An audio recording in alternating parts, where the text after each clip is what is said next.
Pemirsa Jateng Pos TV, peningkatan penyebaran COVID-19 di Kabupaten Semarang berdampak meningkatnya kesibukan tim relawan pemakaman jenazah yang terkonfirmasi COVID-19. Di sisi lain, banyak cerita didapat saat pemakaman, khususnya di malam hari. Dalam sehari, tim rata-rata mengubur antara 6 sampai 15 jenazah COVID. Di antara kesibukan dan kelelahan dirasakan, tim relawan masih sempat menanggapi dengan gurauan adanya kejadian aneh yang dialaminya. Seperti dituturkan Bagong, anggota relawan tim Pitu, kejadian beberapa kali dialami saat pemakaman di malam hari. Sering melihat hal-hal yang dirasa ganjil di sekitar pemakaman.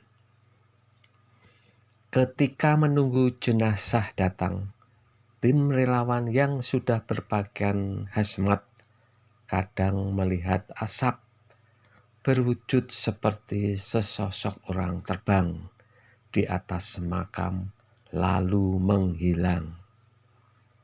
Pernah juga mengalami karena kelamaan menunggu jenazah. Saat itu relawan berjumlah 7 orang sedang tidur-tiduran di pinggir kuburan. Mendadak ada yang yawil atau mencolek. Teman yang dicolek spontan menanyakan siapa yang usil. Tahu-tahu seperti ada sosok masuk ke dalam kuburan. Serem. Pernah menunggu dari pukul 23.00 malam, namun jenazah baru tiba pukul 08.00 pagi. Semalaman dengan pakaian hazmat, mereka terpaksa menunggu dan tidur di kuburan.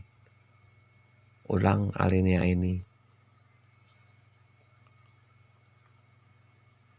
Pernah menunggu dari pukul 23.00 malam, namun jenazah baru tiba pukul 08.00 pagi. Semalaman dengan pakaian hazmat, mereka terpaksa menunggu dan tidur di kuburan. Kejadian aneh seperti itu dialami beberapa kali di pemakaman tua dan tempat pemakaman orang zaman dulu. Penampakan berwujud pocong menjadi kejadian yang biasa.